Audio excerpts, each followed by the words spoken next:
à notre docteur, frère, docteur Michel, bonsoir. Bonsoir mes frères, comment allez-vous? Ça va par la grâce de Dieu. Formidable. Salut frère Almono, nous comptons pour nous capables avec vous à Soya. L'émission va être faite en français ce soir. J'espère que nos amis vont apprécier cela parce que nous allons enregistrer pour le foyer chrétien également. Bon, pas de souci parce que grâce à Dieu, les membres de Pomme des Garages sont des gens du Canada. Ce sont des gens qui sont près de vous. Très bien, très bien. Ok. C'est un plaisir pour nous ce soir de présenter le docteur Michel qui est professeur ici à Birmingham University. C'est une université adventiste ici en Alberta. Il est professeur au département de gestion, si je ne m'abuse. Alors ce soir, nous allons répondre aux questions des auditeurs, de ceux qui ont regardé les 3 présentations que Dr Michel avait déjà faites sur le site du foyer chrétien. Alors, les questions que nous avons sont des questions posées par ses amis, par les auditeurs, et j'espère que avant de répondre aux questions, Dr Michel va faire un petit résumé des 3 présentations qu'il avait faites sur le foyer chrétien. Ensuite, on va poser les questions que les auditeurs ont posées. Alors encore une fois, mes amis, bonsoir et bienvenue. Nous avons, avec Pierre et moi, nous avons déjà produit 3 vidéos sur les origines bibliques et l'histoire du peuple noir. Et des amis ont regardé de partout dans le monde et sur mon bureau actuellement j'ai des questions d'auditeurs qui sont au Madagascar. Il y en a qui j'ai identifié, il y en a qui identifient carrément leur lieu d'écoute. Il y en a une qui est à Paris. Donc les questions nous arrivent de partout et il y en a plusieurs questions qui viennent d'Afrique. Alors nous allons répondre pour ces amis-là qui ne comprennent pas le créole. Alors c'est pour ça que notre discussion va se dérouler en français ce soir. Alors ce que nous allons faire, ce que je propose qu'on fasse, c'est qu'on a la liste des questions. Nous allons essayer de répondre. Nous avons aussi une contrainte de temps. Nous avons 1 heure, je pense. Alors nous allons essayer de répondre à un certain nombre de questions. Et dans notre deuxième présentation au cours du mois, nous continuerons avec les autres questions et nous prendrons aussi les questions que les amis poseront entre-temps. Alors, les 3 présentations que nous avons déjà faites concernent justement l'identité des Noirs. J'avais cette préoccupation depuis l'école secondaire, en Haïti. Je n'ai pas compris pourquoi j'étudiais la Bible, j'allais à l'église catholique d'abord, l'église adventiste. Ensuite, je fréquentais des gens qui étaient dans des dénominations baptistes. Et on parlait d'un Dieu, on me présentait l'image d'un Dieu qui était européen. Ce Dieu était européen et je suis un fervent lecteur ou un étudiant de l'histoire d'Haïti et j'ai suivi que les colons réunissaient ou bien rassemblaient les esclaves dans l'ancienne cathédrale de Port-au-Prince qui a été incendiée malheureusement. Ça aurait pu être un bon site historique, rassembler les esclaves pour leur dire que, écoutez, vous n'êtes pas des gens comme nous. Votre existence s'explique seulement par la nécessité de nous servir, nous les Européens. Et pourtant, ces Européens étaient des missionnaires. Et en fait, ils nous ont asservis, ils nous ont enseigné, nos ancêtres, je dis nous, nos ancêtres, que nous n'étions pas des hommes, que les animaux étaient à un niveau même supérieur que nous. Alors j'étais intéressé de savoir pourquoi il y a un Dieu suprême, un Dieu tout-puissant, que mes grands-parents ont adoré, que mes grands-parents ont respecté, que mes parents ont respecté, et que ce Dieu-là n'avait aucune connexion directe avec moi. Alors j'ai adressé à l'époque une lettre à la mission de Herbert Armstrong, si je me rappelle bien, pour leur dire d'où viennent les Noirs. Alors la réponse que j'avais obtenu d'eux, c'était de me dire que ils ne peuvent pas répondre à cette question-là parce qu'ils peuvent retracer l'histoire d'un peuple dans la mesure où ce peuple était en contact avec le peuple de Dieu. Et les Noirs, d'après l'histoire biblique, n'ont jamais été en contact avec le peuple de Dieu. Alors, ça m'a bouleversé et ça devient une préoccupation pour moi de rechercher, de connaître l'histoire des Noirs, jusqu'à ce que je suis tombé sur les travaux du docteur Cher Anta Diop, de Regretter Mémoire, qui a insisté sur ce genre, qui a marché, si je veux dire, dans la recherche à retracer, je veux dire, l'histoire des Noirs, et qui a établi sans l'ombre de doute, du moins de doute, que l'Égypte ancienne, les pharaons d'Égypte étaient des Noirs, étaient des Nubiens, des Noirs très foncés. J'ai continué pour tomber sur les travaux de Dr. Joseph Ben Yochanan, un Éthiopien qui a 3 doctorats en réalité et qui a étudié en détail l'histoire des Noirs. Il est éthiopien, fils de Couche, et j'étais surpris à partir de là de tomber sur une abondante littérature qui établit sans l'ombre de doute que le peuple biblique que nous voyons était noir.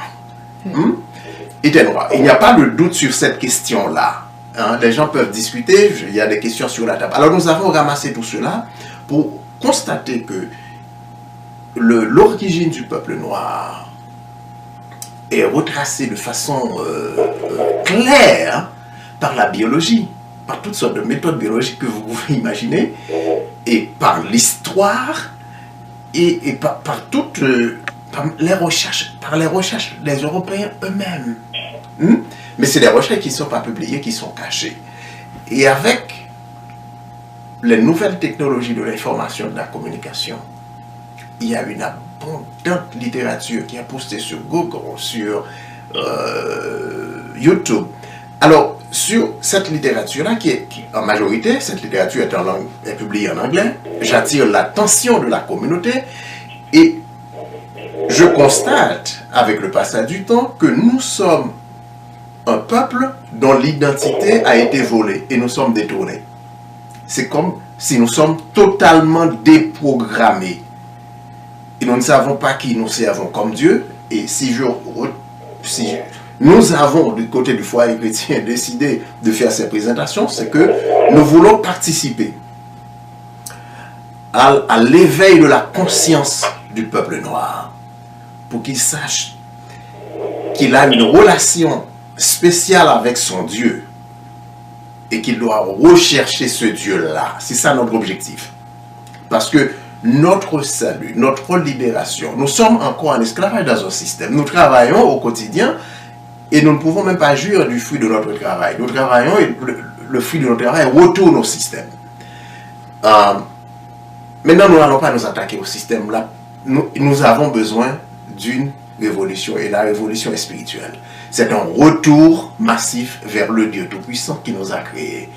Et nous allons, nos amis peuvent aller, j'encourage nos amis à aller regarder ces 3 présentations qui sont postées, qui sont déjà disponibles sur le site du foyer chrétien, les origines bibliques et l'histoire du peuple noir. Alors, à la suite de ces présentations, des auditeurs, et en majorité non adventistes, je dirais, non adventistes, et c'est un danger qui nous garde, hein, et de la communauté adventiste, nous croyons tout savoir et nous n'avons pas besoin de fouiller. Et nous sommes là à avaler des recettes, des déformations historiques, et nous sommes condamnés, et le passage de la prophétie biblique s'accomplit sur nous. Mon peuple meurt par manque de connaissances. Alors, j'attire l'attention. Il a répété oui, seulement. Voilà. Alors, c'est ça que nous voulons provoquer, un retour vers le Dieu Tout-Puissant, le Dieu des Africains. Alors, nous avons, il y a même des auditeurs au commencement qui étaient surpris d'apprendre que le concept Moyen-Orient est un concept nouveau. il n'y avait pas de Moyen-Orient, il y avait l'Afrique. Et tout ce qui est la terre sainte d'Israël, c'est la partie est de l'Afrique. C'est le territoire du quatrième fils de Cam. Canaan, c'est le quatrième fils de Cam. Les gens semblent oublier ça. On parle de la Canaan céleste. Mais Canaan, c'est le quatrième fils de Cam. C'est le frère de Couche. Couche, c'est l'Éthiopie. Et l'Éthiopie, c'est Dieu a maintenu ce pays-là pour servir le témoignage. C'est le seul pays qui n'a pas été soumis à ce processus qu'on appelle en anglais whitewashing. C'est-à-dire, c'est le processus de blanchiment. Alors, Couche est là comme témoignage historique. Et depuis le roi de Salomon, ce royaume n'a jamais été modifié jusqu'à maintenant. Et même si l'empereur Haïlé Sélassié a été renversé par le colonel Mengistu, je pense en 79, mais l'Éthiopie est restée comme témoignage non modifié. Et nous aurons aussi à toucher sur ces questions-là, et nous l'avons fait dans la présentation du livre de Matthieu, par exemple. Nous allons toucher en partie, en réponse à des questions qui nous sont posées, qui sont sur la table sur cette question-là, pour montrer que, en réalité, alors le résumé, l'histoire biblique, c'est l'histoire du peuple noir. Voilà. Parce que pour la grande majorité de tous les récits que nous retrouvons dans la Torah, c'est l'histoire du peuple noir. Ces gens-là étaient noirs. Tous les prophètes hébreux étaient noirs. Sans distinction. On y revient là. Alors, Pierre, je te laisse la place avec la question. C'est ça. Et c'est ça. Merci pour ce résumé. Et nous avons plusieurs questions qui ont été posées partout sur les présentations. Comme je viens de le dire, s'il y a les amis qui nous écoutent maintenant, si vous ne connaissez pas encore le site, c'est le www.lefoyerchrétien.com et c'est là que vous allez trouver ces présentations que Dr Michel vient de vous parler. Alors, la première question qui a été posée par un internaute: rien ne nous prouve concrètement que Cam, Canaan, Misraïm et Pout fussent noirs. Nous en avons la certitude uniquement pour Couche. Alors, je crois que vous avez déjà touché là-dessus. Qu'est-ce que vous pouvez dire à partir de cette question? Alors, je dirais à notre ami, comprenez bien ceci. Alors, Misraïm, c'est l'Égypte. Et je viens de citer les travaux de recherche du docteur Cheikh Anta Diop. Et qui, le docteur Anta Diop a établi sans l'ombre de doute, avec toute l'évidence, et j'invite nos amis à regarder, ces livres sont disponibles, on peut en acheter sur Amazon. Docteur Cheikh Anta Diop, et je le répète, et qui établit sans l'ombre de doute que l'Égypte était noire, très noire, et il y a une histoire même qui est récente d'un Égyptien qui est arrivé aux États-Unis, et son père était Persian, de la Perse, et sa mère est égyptienne noire foncée. Il est arrivé aux États-Unis. Quand il arrive aux États-Unis, dans ses documents d'identité, ils ont placé blanc. Ils l'ont catégorisé comme blanc. Et plus tard, lui, il ne s'identifiait pas comme aux Européens. Il a demandé à être reclassifié. Et ça a été jusqu'en Cour suprême des États-Unis. Il a été reclassifié comme noir. Et il a fait son doctorat à Howard University. Tout ça, c'est disponible en lien. Je pense qu'il enseigne maintenant aux États-Unis. Lui aussi, si les amis sont intéressés aux références, nous pourrons plus tard leur envoyer les références s'ils lisent l'anglais. Lui aussi a montré que l'Égypte, jusque dans les années 600, avec les révolutions de Mohammed, là encore, il y a un excellent livre à lire de Randolph Windsor, publié, disponible aux États-Unis en ligne. Ça s'appelle From Babylon to Timbuktu. Nous allons voir. L'Égypte ancienne était noire, il n'y a pas de doute. Tous les pharaons étaient des noirs, des nubiens. Ça, c'est un frère. L'autre frère, c'est Couche, c'est l'Éthiopie, était noire. Pout, l'histoire l'établit très clairement que Pout, la Libye, était noire, en sorte que le Libyen qui a porté la croix du Messie était de noir. Les Romains ne l'ont pas choisi par hasard. Quand ils l'ont dit, venez ici, vous prenez la croix, parce qu'il était noir. Il ressemblait au Messie.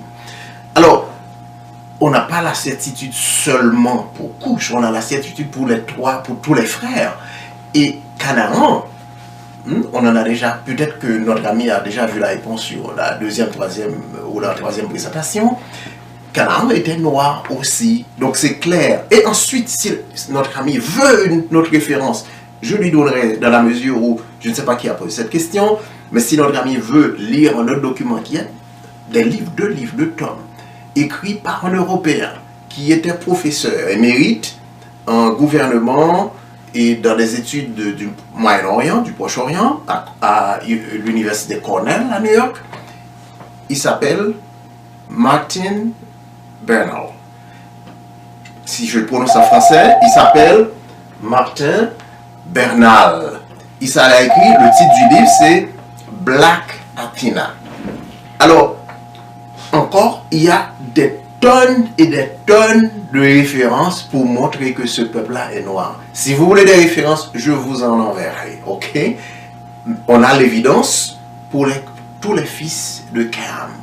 Et on a l'évidence pour les fils de Sem aussi. Ça c'est la deuxième, on retrouve ces passages dans la deuxième et la troisième présentation.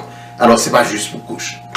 En réponse à cette question-là. Voilà. Alors la deuxième question, si les Israélites sont noirs, Jésus aussi, donc les prières qui sont adressées au Jésus blanc sont-elles approuvées par Dieu?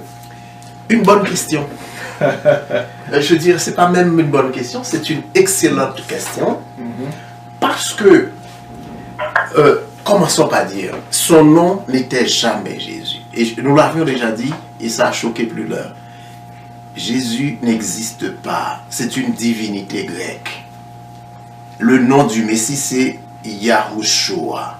Et ça, j'ai pris le temps de vérifier avec les professeurs au département de théologie ici à l'université. J'ai vérifié avec nos amis qui enseignent l'hébreu ici sur le campus. Son nom n'a jamais été Jésus. Mais qui est Jésus alors? C'est une divinité grecque. Quand nous avons présenté, les amis ont manqué notre série d'études l'année passée sur le livre de Matthieu. Quand les païens sont arrivés en Afrique, quand les Grecs sont arrivés en Afrique, qu'est-ce qu'ils ont fait? Ils ont entrepris, et il y a une version de la Bible que nos amis doivent bien savoir, comme noir, il faut savoir tout cela, qu'on appelle la Septante, la première traduction de la Bible. C'est parce que le roi de la Grèce, un pays païen, je le répète, c'était des païens. Alors, sauf que le païen n'est pas noir, je ne l'ai pas dit par hasard, parce que grandissant, j'ai appris que nous étions des païens, et que les Européens ne l'étaient pas. Et c'est le contraire. Ce sont les Européens qui sont des païens. Alors, ils ont traduit les Écritures, et quand ils arrivent, d'après un professeur d'hébreu là sur le campus, ils n'avaient pas dans leur langage le mot équivalent à Yahushua. Ils l'ont, à partir de ses œuvres, les œuvres du Messie, ils l'ont identifié, ils ont fait le rapprochement avec l'une de leurs divinités qui s'appelait Jesus. Parce que la lettre J n'existe pas en grec, n'existe pas en hébreu aujourd'hui. Ils l'ont mis Jesus. Et quand la lettre J a été inventée dans les années 1500, d'après un prof de théologie encore, il a fait une présentation en ligne, ils ont remplacé le I par le J. Ok? Pour dire, au lieu de Jesus, ça fait Jesus maintenant. En sorte que le nom du Messie, c'est Yahushua. Et je l'ai dit à un cousin qui m'a posé la question en décembre dernier. Moi, je le trouve comme déjà un blasphème, une insulte que de l'appeler Jésus. On devrait trembler, nos lèvres devraient trembler quand nous savons tout cela pour continuer à l'appeler Jésus. Ce n'est pas son nom. Son nom, c'est Yahushua. Y-A-H-U-S-H-U-A. Ça signifie Yahweh. Elle offre le salut.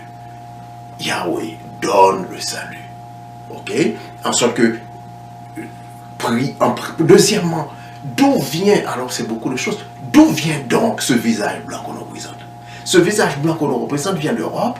C'est le visage de César Borgia.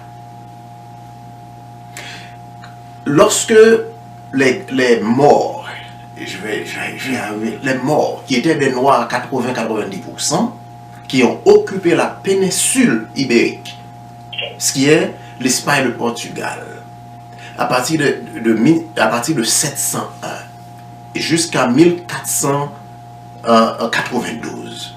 Lorsque les morts ont été défaits à Granada en 492, et la bataille a duré entre 1482 et 1492. En 1509, et nos amis peuvent vérifier ça, en 1509, le pape, alors la défaite des morts, des Noirs en Europe, c'était une défaite infligée par l'armée du pape. Bien que les morts aient eu à l'occasion plus de force que l'armée du pape, mais les morts étaient complaisants. C'est leur complaisance qui a expliqué leur défaite, rien d'autre, pas la supériorité de l'armée du pape. Alors en 1509, je disais bien, le pape Julius II, je pense en français c'est Jules II, il a mandaté Michel-Ange pour faire toute la peinture, les représentations qui est interdite par la Bible d'ailleurs. Ouais. Ce genre de représentation, c'est interdit par la Bible. Toutes les représentations de la chapelle Sistine. C'est à ce moment-là qu'ils ont remplacé l'image du noir qui était le Messie par le visage du cousin de Michel-Ange. Le cousin de Michel-Ange qui s'appelle Borgia, que je viens de mentionner. C'est à partir de 511, et l'œuvre, toute la peinture de Michel-Ange, la chapelle Sistine, ça a été complété en 511. C'est à partir de ce moment qu'on a vu ce qu'on appelle le whitewashing. Le remplacement de tous les visages noirs par des visages européens blancs. Ouais. Ok? Alors, quand on adresse nos prières, alors dans notre imaginaire, nous avons cette image de cet Européen, nous lui adressons nos prières. Nous sommes dans l'idolâtrie, nous sommes à fond dans le paganisme. C'est ce que nous sommes. Nous sommes à fond dans le paganisme. Le nom, la représentation en image. Et c'est même étonnant qu'un noir puisse être catholique aujourd'hui. C'est étonnant. Alors, on aurait élaboré davantage sur la question, alors je laisse continuer. Voilà. Alors, il y a un commentaire, mais je ne vais pas lire ce commentaire parce que c'est un peu long. On va passer à une autre question ici. Peut-être une partie. Une partie de la... Ok, bonjour, j'ai lu un peu tous les commentaires, je voulais donner mon avis. C'est vrai que l'histoire a été manipulée. Nous, les Noirs, nous avons vécu entre 400 et 430 années d'esclavage, en esclavage. C'est juste. Ouais. Ce ne sont pas tous les Noirs qui ont été esclaves. Si nous regardons de plus près, on verra que les Noirs qui ont été en esclavage ont été déportés aux Antilles en Amérique. Alors, et la personne dit, nous pouvons gueuler haut et fort, oui, c'est nous les Juifs antiques. Mais avez-vous vu comment se comportent les jeunes Noirs des Antilles et aux États-Unis? Oui, j'ai tout vu. Et j'ai une explication temporaire, provisoire. C'est une hypothèse. C'est ce qui m'arrive. C'est ce qui arrive à tous mes frères, les Noirs, dans le monde, où nous sommes dispersés dans le monde. Nous sommes un peuple à identité volée. Quand votre identité est effacée, vous perdez votre orientation. Nos jeunes sont en crise d'orientation. Nos adultes aussi, nous sommes en crise d'orientation. Nous ne savons pas qui nous sommes. Par exemple, nous sommes dans le paganisme. Nous défendons le paganisme du bec et des ongles. Et nous ne savons pas que nous sommes à fond dans le paganisme. Nous sommes un peuple à identité volée. Nous avons perdu nos repères. Et nous ne pouvons pas restaurer de par nous-mêmes nos repères. Si nous pouvons retourner au Dieu suprême, le Créateur, qui lui seul peut et veut bien restaurer ses repères et nous permettre de nous retrouver et permettre à nos jeunes de se retrouver. Bref. C'est ça. Et il y a une autre question, disons la quatrième.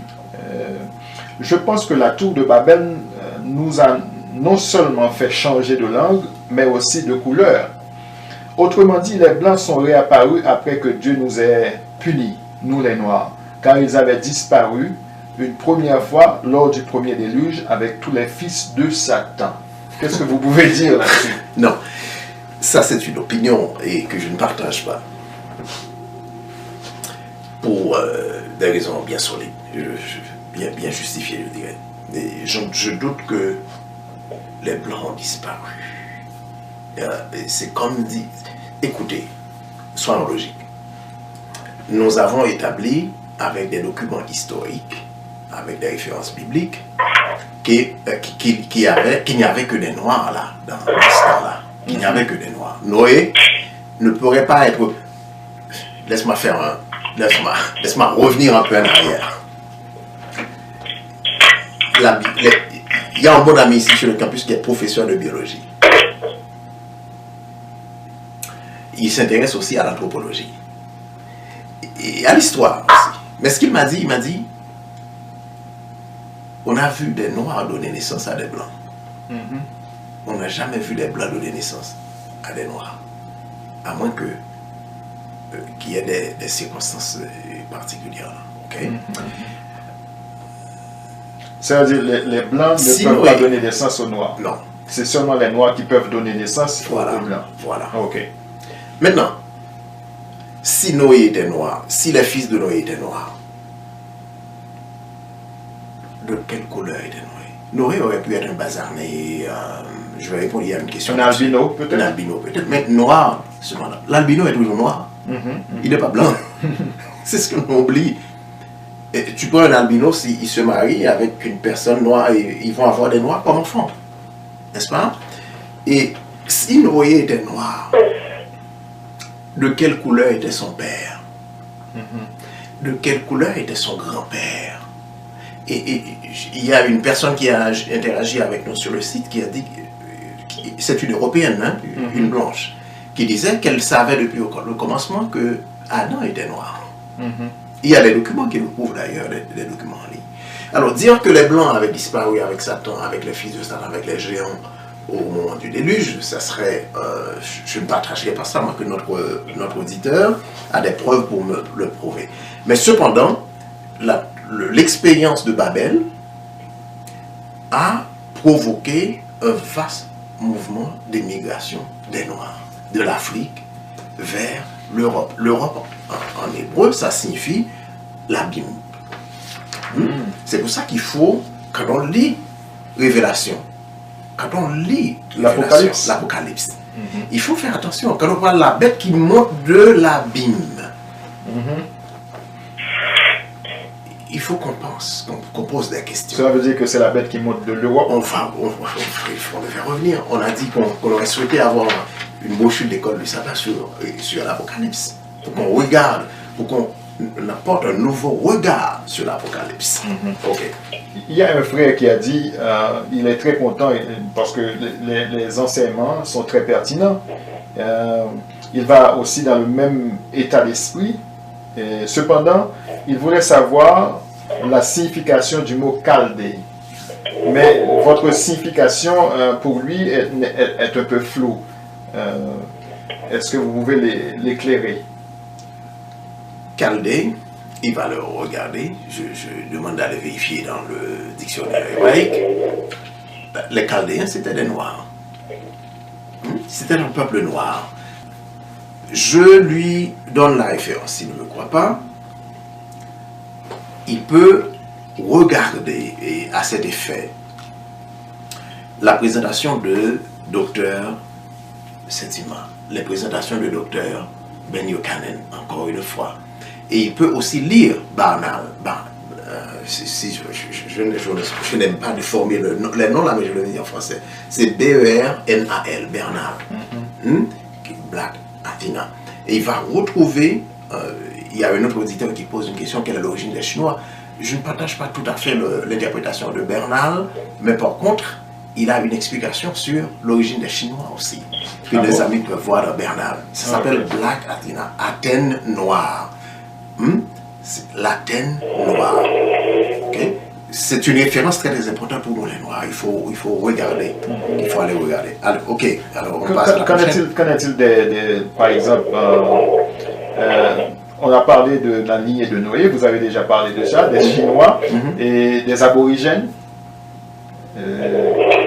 Et on dit dans les documents officiels des États-Unis, les Noirs amenés pour être vendus et réduits en esclavage sont désignés de la façon suivante. Berbère, dans la langue berbère, le mot berigi ou hébrigi signifie noir. Qu'en est-il de héber en hébreu? Ok. Il y a plein de mots en hébreu qui signifient noir. Par exemple, Kam signifie noir. Kam signifie noir, brûlé. Les berbères et les morts aussi, le mot mort. Les Européens préfèrent dire, oh, les morts c'était des Arabes, c'était des Blancs. C'est pas vrai. Les Arabes blancs, c'est des Persiens qui viennent habiter, qui ont... Laisse-moi faire une part en arrière pour mettre une perspective historique. Regardez.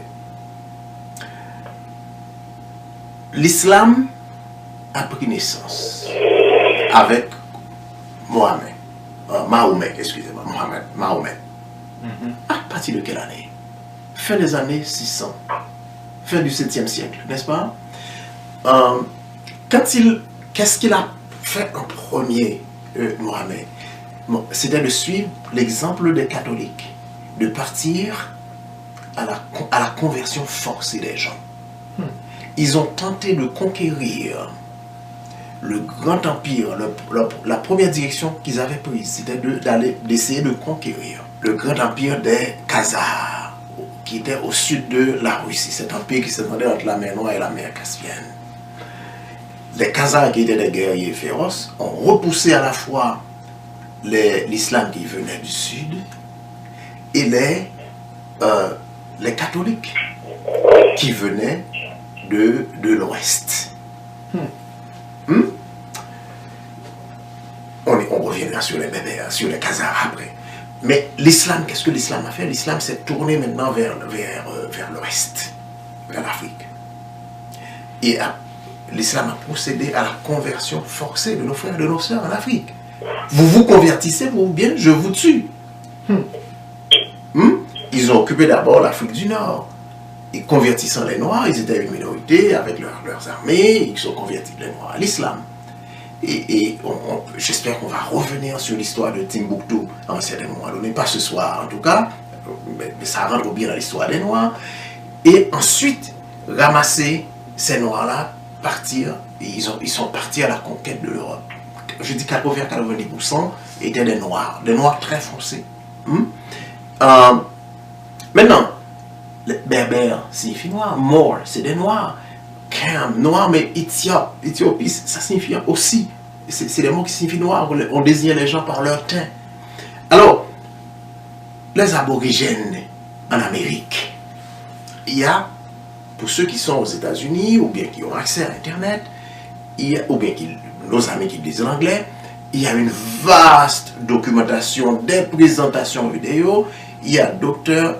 Ivan Van Sertima qui a consacré sa recherche à l'Amérique précolombienne et qui a montré que les Olmecs, les habitants du continent américain, depuis le Mexique, les Olmecs, étaient tous des Noirs.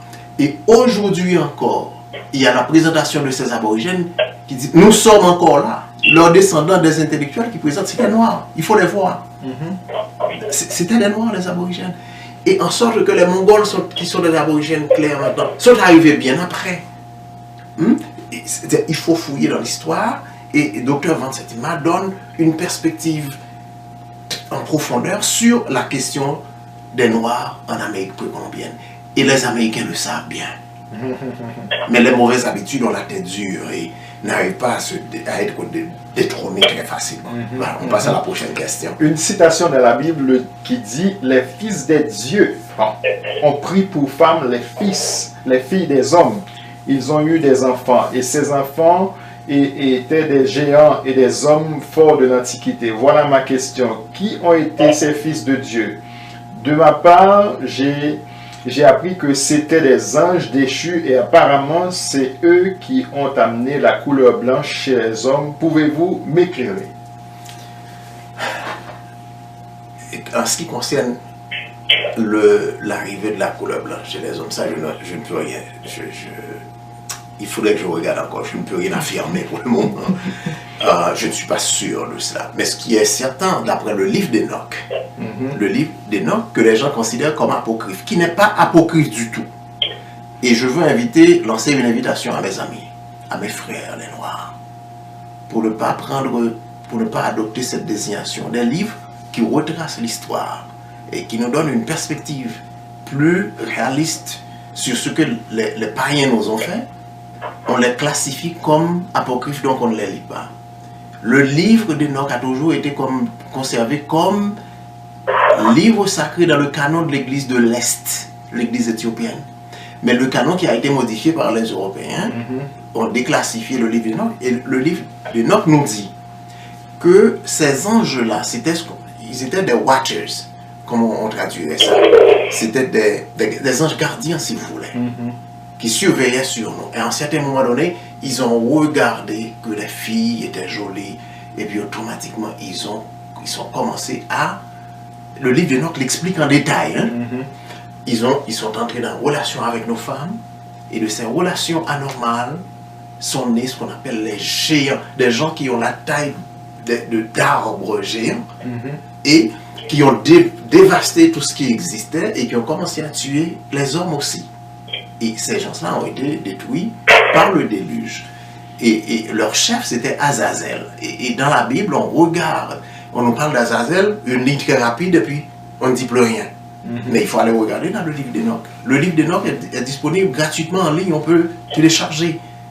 Et aller regarder que c'était ces gens-là qui ont montré aux hommes l'art de fabriquer des armes pour détruire les autres, qui ont montré aux femmes toutes sortes d'orgies, et qui ont corrompu le genre humain en général. Donc ils ont été détruits. Mais de là à dire, eux ils étaient des blancs, je ne suis pas sûr de ça.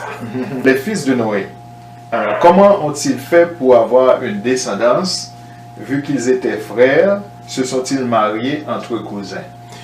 Les fils de Noé sont sortis de l'arche avec leurs femmes. Il ne faut pas oublier ça. C'était 3 fils de Noé avec leurs femmes. Et Noé et sa femme, ça fait 8. Ils étaient probablement des jeunes, donc probablement des cousins et des cousines vont se marier plus tard. Oui. Ça, on a l'évidence dans la Bible. Voilà.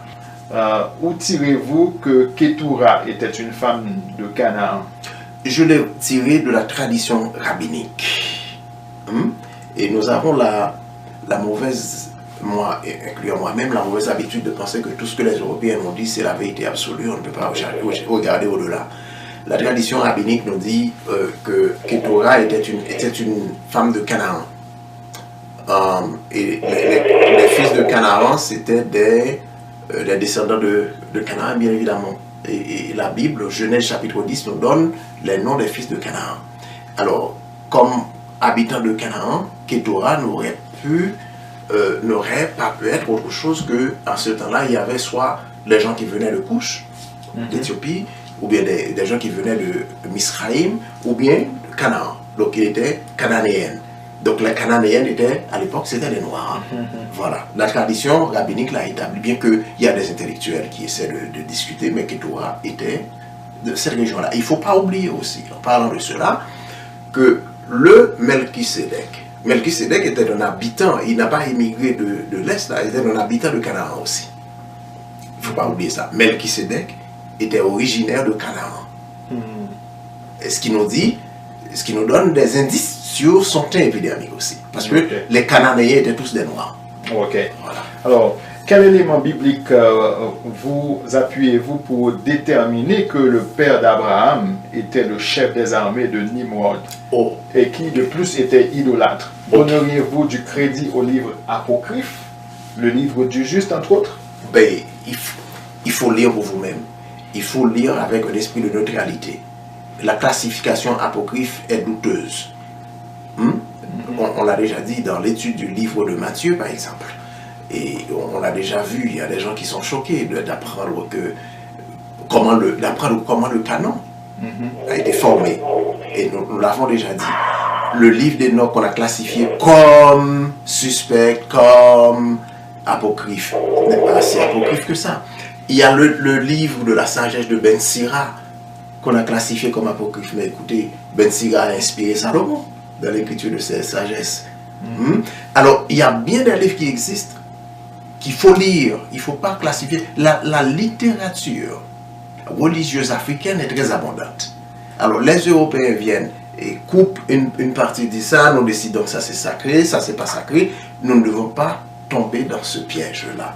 Alors, d'où est-ce qu'on a appris que Abraham, le père d'Abraham, Terah, était un idolâtre? La tradition rabbinique l'a établi. Je pense que même l'islam, qui est arrivé bien après, l'établit aussi, que Terah était le chef de l'armée de Nimrod, et Terah était idolâtre, et que la tradition rabbinique, les livres d'histoire, expliquent que Abraham s'amusait à renverser les idoles de son père. Son père était fâché, et bon, je ne suis pas la tradition jusqu'au bout, parce qu'il y a une tradition qui voulait que Terah ait pris Abraham et l'ait amené à Nimrod, qu'il avait condamné à mort et qu'il s'était tiré de cette situation par l'intervention divine. Il me faut lire davantage cet aspect-là, mais ça existe dans la tradition rabbinique, que j'ai vu de nos amis à rechercher aussi. Alors, il y a une autre personne qui a posé cette question-là, comment l'homme noir est-il apparu? La Bible ne soutient pas l'évolution. Alors, c'est quelqu'un qui n'a pas compris peut-être. Ça traduit un manque de perspective. L'homme noir, c'est l'homme de la Bible, c'est l'homme de l'histoire. C'est l'homme qui a été créé. Ok? C'est lui qui a été créé, l'homme noir. Voilà. Il y a des gens qui n'ont pas regardé ce documentaire de National Geographic. Comment ils ont fait pour trouver l'Adam, l'origine d'Adam. Voilà. Comment il ressemblait. On a vu que c'était un noir. Voilà. Et il faut savoir aussi, nos amis doivent savoir que notre intervention ici est inspirée à la fois par la Bible, qui est un très bon livre historique, et aussi par d'autres sources, comme nous l'avons indiqué dans notre première présentation, qui est disponible sur le site du Foyer Chrétien. Alors, comment dirais-je, l'histoire, et je viens d'expliquer, il faut absolument, comme homme noir, comme femme noire, comme jeune noir, même comme vieillard noir, il faut qu'on lise Cheikh Anta Diop. On ne saurait ne pas lire Anta Diop. La plupart des choses que je vous dis là sont inspirées de Cheikh Anta Diop. Il faut aller à la source. Il ne faut pas prendre le mot que je dis ici, que nous disons, je dirais ici, mais il faut aller à la source. Francophones, peuple francophone, les livres de Cheikh Anta Diop sont en ligne sur Amazon. Juste tapez le nom du docteur Cheikh Anta Diop, vous allez voir. C'est pas cher d'ailleurs. Il faut lire les publications du docteur Cheikh Anta Diop pour commencer. Et on va voir, on va comparer ses conclusions avec la Bible, parce que lui, il ne prêchait pas la Bible, c'est pas un homme de la Bible, lui. C'est un scientifique. Et voir ses conclusions et comprendre à partir de là ce que la Bible nous dit, et on va découvrir tous les mensonges du païen, de l'européen, et essayer de comprendre la Bible, découvrir l'histoire du peuple noir. Mais est-ce que Cheikh Anta Diop n'est pas contre la Bible non plus? C'est étonnant. Son investigation n'a pas commencé à partir de l'hypothèse inspirée de la Bible, mais ses conclusions sont en train de conforter ce qui est écrit dans la Bible. Ok, je comprends. Tu comprends? C'est étonnant de voir ça. Par exemple, Dr. Ben Yokanan n'est pas un chrétien, parce que ces gens-là ne comprennent même pas pourquoi le noir peut être un chrétien encore aujourd'hui. Ok? Parce qu'il faut ce retour. Et le Yahushua, notre Messie, le Dieu Tout-Puissant que nous appelons Dieu, mais son nom n'est pas... Dieu, c'est un nom générique. Yahweh, notre Dieu. Il a promis de rassembler son peuple à lui au dernier jour. Je ne sais pas, je ne suis pas prophète, mais le jour où ce rassemblement va avoir lieu, sous l'inspiration de son esprit, il va y avoir des ondes de choc dans la communauté chrétienne. Je ne suis pas sûr qu'il va nous enfoncer davantage dans l'enseignement des doctrines chrétiennes inspirées du catholicisme, du système papal. Et je pense qu'il va nous conduire au-delà. Sous réserve, je le dis sous réserve. Je le dis sous réserve. Ok? On va être étonné de voir tout cela et de voir comment des recherches scientifiques d'hommes qui n'ont pas comme point de départ des hypothèses bibliques Ils ont fait leurs recherches et leurs recherches corroborent ce qui est dans la Bible, ce qui est écrit dans la Bible. Voilà. Intéressant ça. Voilà. Comment l'homme noir est-il apparu? Ça, on a déjà vu. Et les blancs, quelle est l'origine des blancs? On a déjà vu. Est-ce que Cheikh Anta Diop a dit quelque chose dessus? Il en a beaucoup parlé. Regardez, si on soulève le voile de ce que le docteur Anta Diop a fait, je parle exclusivement de sa recherche, c'est pas ma recherche ça, c'est sa recherche. Les albinos, nos amis, nos frères qui nous écoutent en Afrique, l'Afrique. Et je regarde nos frères, nos sœurs du Rwanda chanter, et toute l'histoire se déroule dans mon esprit, de la fuite de Juda, de l'immigration de Juda, de l'Est de l'Afrique vers l'Ouest. D'où viennent les Africains de l'Ouest? Les Africains de l'Ouest ne regardent même pas. On avale l'histoire que l'Européen a écrit pour nous, n'est-ce pas? Et on ne regarde même pas nos origines. La fuite de Juda vers l'Afrique. On regarde tout cela.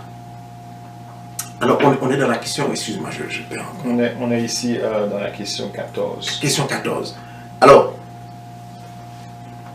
l'origine du blanc, d'où vient-il? Alors, l'albino lui-même, parce que quand je dis nos Africains qui nous écoutent, on voit dans les familles africaines de descendance noire tout le temps. De temps en temps, oups, il y a un albino qui est né. Mais l'albino est toujours noir, n'oubliez pas. L'albino est toujours noir. Mais si le noir, l'albino, ou bien le non-albino, émigre dans une région froide, et je résume Cheikh Anta Diop,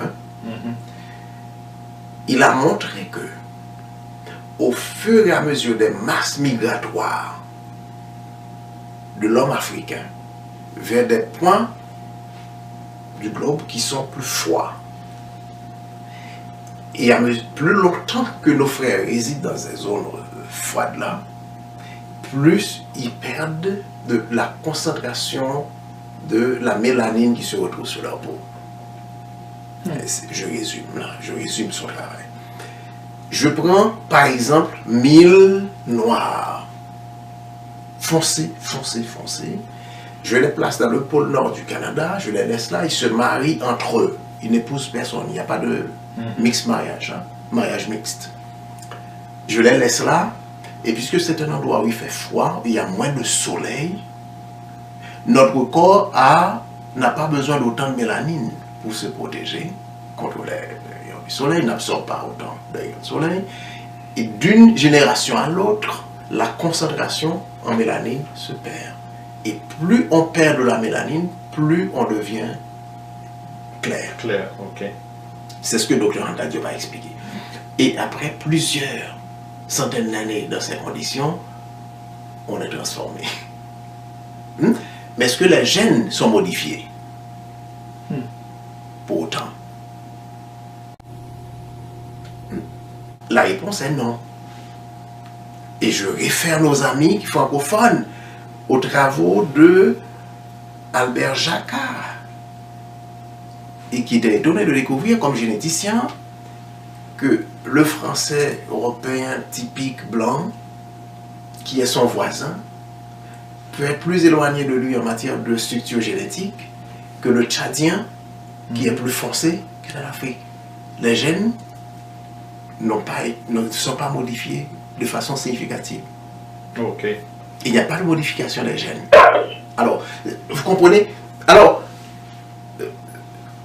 il y a beaucoup plus encore sur l'homme blanc, mais je laisse à l'homme blanc d'expliquer son origine de façon authentique. Il y a d'autres choses à dire. Voilà. Alors, je pense que nous allons prendre une dernière question, et puis la semaine prochaine, ou bien la prochaine présentation, vous allez continuer avec les questions, puisqu'il est déjà presque, il nous reste 5 minutes seulement. Voilà. Ma question est peut-être un peu idiote, c'est ça que nous a dit notre auditrice ou bien auditeur, mais je la pose quand même. Pourquoi ces personnages bibliques ont été blanchisés, représentés comme étant des blancs? Je viens de le dire. Pourquoi?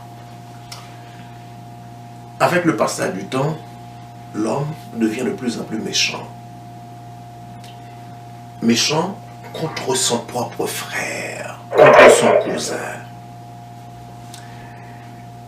Ce travail de blanchissage a commencé vraiment avec, comme je l'ai dit tout à l'heure, la défaite des morts. Quand les morts ont occupé l'Europe, il faut le dire, ce sont les morts, les Noirs, qui ont apporté le développement. Et ces Noirs-là sont venus de Juda. On en a parlé, Pierre, de la destruction du royaume de Juda. La destruction du royaume de Juda en 585-86, avant le Messie, avant notre ère, par la grande armée de Nebuchadnezzar. Mais les